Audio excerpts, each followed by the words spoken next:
A little more tthan 24 hours from the first primetime GOP debate, we're putting the finishing touches on the set while candidates hunker down for their final preparations. This is Special Report.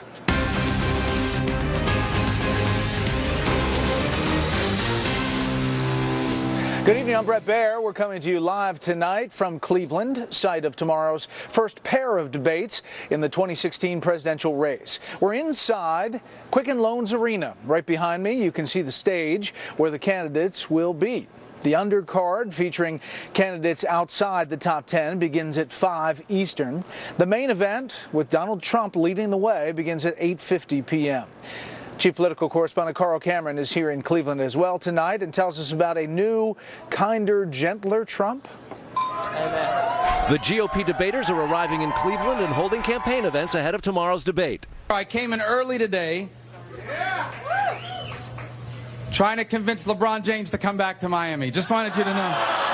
Having shot to the top of the polls after calling his rivals, among other things, weak, incompetent losers, GOP front-running billionaire Donald Trump now hopes they'll be civil in tomorrow's debate. I'm not looking to hurt anybody. I'm not looking to embarrass anybody. If I have to bring up deficiencies, I'll bring up deficiencies. But certainly I'm not looking to do that. Donald Trump has the most to lose because he's the front runner. If hearing that irks the number 2 in the polls, Jeb Bush is trying not to show it. He's battling another unforced error during the Southern Baptist Convention. As part of the social conservative push to defund Planned Parenthood for selling body parts from aborted fetuses, Bush questioned yesterday whether the organization's entire $500 million federal funding for women's health care might be better used by others. You could take dollar for dollar, although I'm not sure we need $500 million for women's health issues. But if you took dollar for dollar, there are many extraordinarily fine organizations, community health organizations that exist, federally sponsored community health organizations to provide quality care for women on a wide variety of health issues. Hillary Clinton seized only on the words, "I'm not sure we need $500 million for women's health issues," and pounced, tweeting, "Jeb Bush, you're absolutely unequivocally wrong." Bush quickly released a clarifying statement saying, quote, "I believe there are countless community health centers, rural clinics, and other women's health organizations that need to be fully funded. They provide critical services to all, but particularly low-income women who don't have the access they need." A short while later, the initial statement was described as an inadvertently sent draft, and the words "I misspoke" were added. Clinton zeroed in.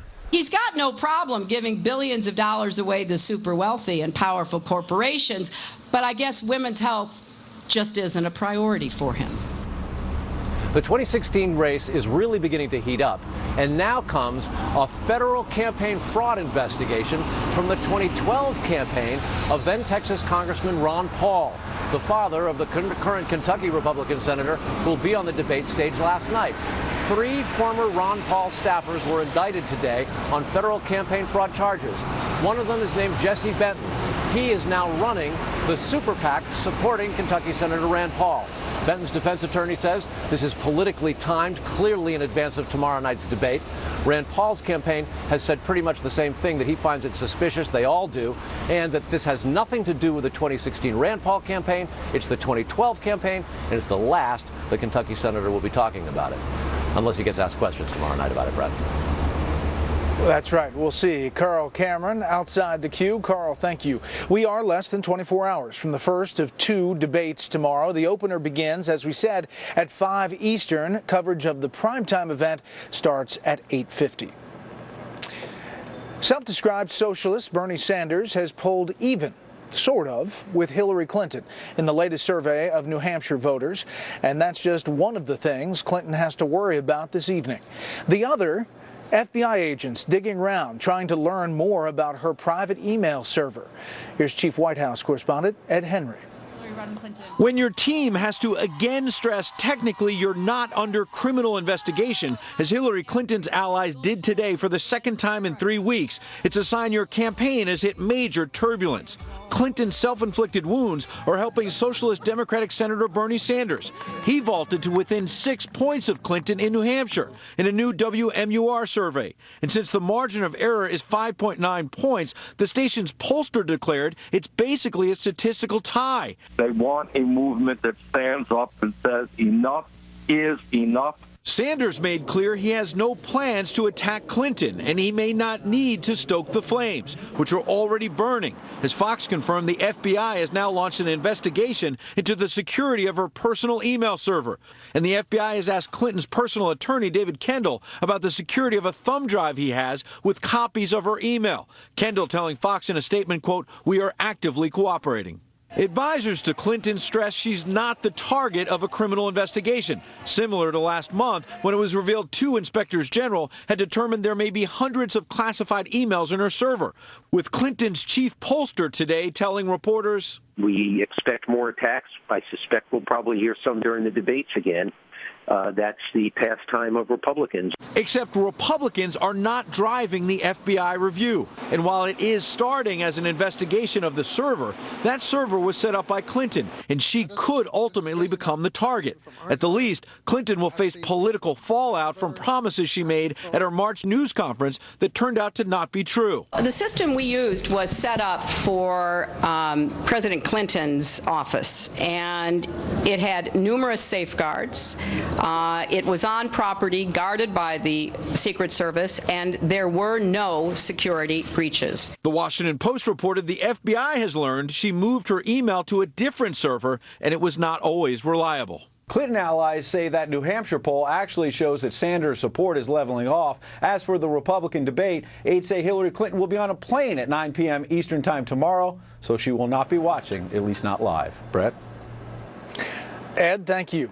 Officials in Nashville are tonight trying to figure out why a man with a gun and a hatchet went into a suburban movie theater and apparently did not open fire, at least at moviegoers. The man was killed by police. Senior correspondent Rick Leventhal is trying to piece things together for us tonight. Hi, Rick.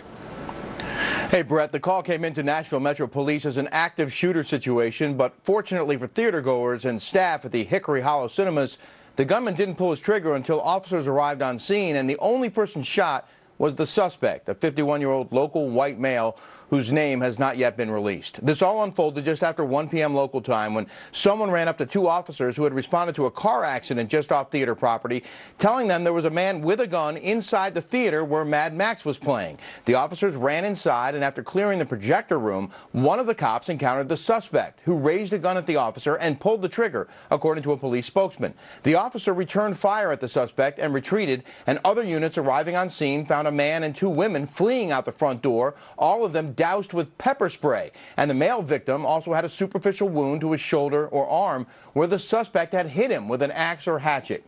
That's when the SWAT team moved in, donning gas masks because the air inside the theater was thick with pepper spray. Other officers set up at the rear of the building, and that's when they came face to face with the gunman. Ultimately, the suspect, who is, I am told, was wearing a surgical mask, came out of the back door of the theater. Metro police officers at the back of the theater, of this Mad Max theater outside, engaged him. He was shot, fatally wounded, and has been pronounced deceased here at the scene. The bomb squad hazardous devices unit was called in along with agents from the FBI and ATF who detonated at least one of the 2 backpacks the suspect carried with him. The Tennessean newspaper is reporting that the backpack he had strapped to his chest was a hoax. Tonight, we don't know if this man intended to kill others or was a man who simply wanted to die at the hands of police.